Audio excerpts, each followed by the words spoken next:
사춘기 자녀 양육에서 가장 중요한 것은 무엇일까요? 안녕하세요. 교육환경 디자인 전문가 강미라 전도사입니다. 어느덧 사춘기 자녀 양육 마지막 시간이 되었습니다. 지난 시간까지 7회에 걸쳐 사춘기 자녀를 키우시며 고민하시는 내용들을 다뤘는데요. 오늘은 총 정리하는 시간으로 과연 사춘기 자녀 양육에서 가장 중요한 것이 무엇인지 함께 생각해 보도록 하겠습니다. 품 안에 쏙 들어올 때가 엊그저께 같은데 이제는 부모님보다 덩치가 커진 경우가 많죠. 조잘조잘 귀찮을 정도로 말을 많이 하던 아이가 말수가 줄고 방문은 닫혀 있고 잠겨 있기도 하고 접근 금지 푯말이 붙기도 하죠. 닫힌 문이 마치 아이가 우리를 거부하는 것처럼 느껴져서 상처가 되기도 합니다. 별일 아닌데 짜증을 버럭 내기도 하고 안 하던 이상한 행동을 한다면 여러분의 자녀는 아주 건강하게 잘 자라고 있다는 뜻입니다. 사춘기는 신체적 2차 성징과 함께 2차 뇌 발달이 이루어지는 시기입니다. 그래서 감정 조절이 잘 안 되고 이성적 판단이 흐려지며 평소와 다른 모습을 많이 보이게 돼요. 모든 에너지를 몸과 뇌를 키우는 데 쓰느라 정신이 없는 상태여서 그래요. 그래서 부모님의 속을 뒤집어 놓는 아이들의 이상 행동이 포착되면 기뻐하시고 축하하셔야 합니다. 아이가 잘 자라고 있다는 뜻입니다. 아주 정상적으로 크고 있다는 거죠. 그리고 아이가 충분히 클 수 있도록 시간을 주셔야 합니다. 사춘기의 핵심 키워드는 변화와 적응입니다. 아이도 너무 급격하게 변화하는 자신이 당황스러운 경우가 많아요. 상담 중에 아이에게 지난번에 부모님에게 혹은 친구에게 왜 그랬어? 라고 물으면 대부분 답은 왜 그랬는지 모르겠어요 입니다. 이게 정답입니다. 자기도 자기가 왜 그러는지 몰라서 혼란스럽고 당황스러운 게 맞습니다. 그런 변화에 적응하려면 시간이 필요하죠. 익숙하지 않기에 짜증도 많이 나고 받아들이고 익숙해지는데 시간이 절대적으로 요구됩니다. 눈에 띄는 신체 변화도 한몫합니다. 갑자기 보이는 수염과 여드름으로 남자아이들은 당황해합니다. 가슴이 나오고 생리를 시작한 여자아이들은 어쩔 줄 몰라 합니다. 여기에 또래 관계, 학업, 진로 문제까지 가중되면서 아이들은 이 많은 변화를 수용하고 적응하기 위해 애를 쓰며 사춘기를 보냅니다. 그런 아이들을 바라보며 부모님도 적응하는 시간이 필요하시겠죠.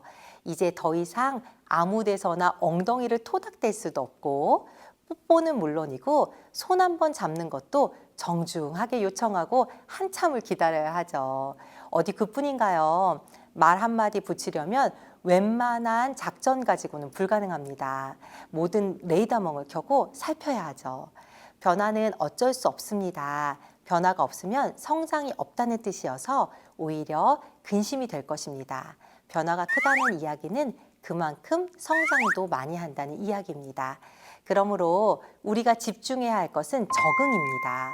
아이가 변한 자신에게 잘 적응하려면 우선 부모님이 이 적응기를 편하고 자연스럽게 지나가는 태도가 있어야 합니다.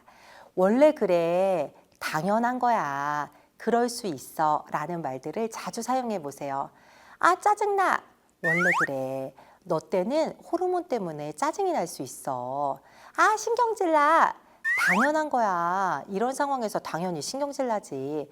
다 싫어. 그럴 수 있어. 그럴 때도 있는 거야. 아이의 감정이 받아들여지고 누그러지면서 그 후에 이 시기를 잘 지나갈 방법을 찾아보시는 게 좋아요. 어떻게 하면 짜증을 좀 덜 나게 할 수 있을까? 넌 어떻게 하고 싶어? 어떻게 도와줄까? 이런 식으로 말이죠. 산책을 하거나 운동을 하는 것, 맛있는 것을 먹는 것, 음악을 듣거나 영화를 보는 것, 목욕하는 것 등 스트레스를 건강하게 완화할 수 있는 방법을 아이와 함께 찾도록 도와주세요. 함께 할 수 있으면 더 좋고요. 시간이 촉박할 때는 호흡하며 분위기를 전환하는 것도 방법이 될 수 있습니다.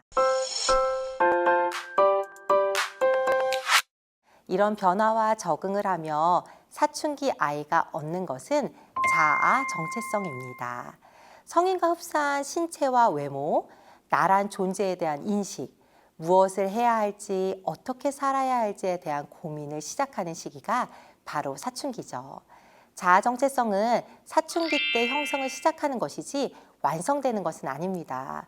저는 벌써 40대인데요. 아직도 자아 정체성을 확고하게 다져가는 중인 것 같아요. 즉, 사춘기 때 형성을 시작한 자아 정체성의 씨앗이 자라 성인이 되면서 계속 가꾸어가는 것이라고 생각하시면 됩니다. 이 자아 정체성의 근간은 나를 지으신 하나님 아버지께 있습니다. 내가 누구이고 왜 존재하며 어디로부터 와서 어디로 가는지, 무엇을 하고 무엇을 하지 말아야 하는지는 창조주 하나님을 통해서만 분명하게 답을 얻을 수 있습니다. 이 백성은 내가 나를 위하여 지었나니 나의 찬송을 부르게 하려 함이니라. 이사야 43장 21절 말씀. 아멘. 하나님을 찬송하게 하기 위해 지음받은 우리는 각자에게 주어진 은사와 사명으로 하나님을 찬송하면 됩니다. 저는 어린이 교육을 하며 하나님을 찬송합니다. 어린이 교육을 잘하기 위해 이렇게 부모 교육도 하고 교사 교육을 하며 하나님께 영광 돌리고 있습니다. 여러분은, 그리고 우리 아이들은 어떻게 하나님을 찬송하고 있나요? 사춘기 시기를 잘 보내면 우리 아이는 하나님께서 창조하신 목적에 맞게 자라게 될 것입니다. 부모님과의 관계도 이 시기를 어떻게 보내느냐에 따라 더 견고하고 친밀해질 수 있습니다. 아이의 꿈도 인생도 한 단계 성숙한 모습으로 나아갈 것입니다. 우리 아이들이 자기의 지음받은 모습대로 하나님을 온전히 찬양할 수 있도록 그 길을 찾아가는 사춘기를 보내면 좋겠습니다. 그렇게 자라 나답게 하나님께 영광 돌리는 멋진 자녀들이 되기를 기도합니다. 이것으로 사춘기 자녀 양육편을 마무리합니다. 도움이 되셨길 바랍니다. 다음 시간부터는 8회에 걸쳐 아동기 자녀 양육에 대해 나누도록 할게요. 하나님의 귀한 자녀들을 키우시는 부모님들, 날마다 세임 주시는 하나님의 크신 은혜가 자녀 양육 현장에 넘치기를 바라겠습니다. 고맙습니다.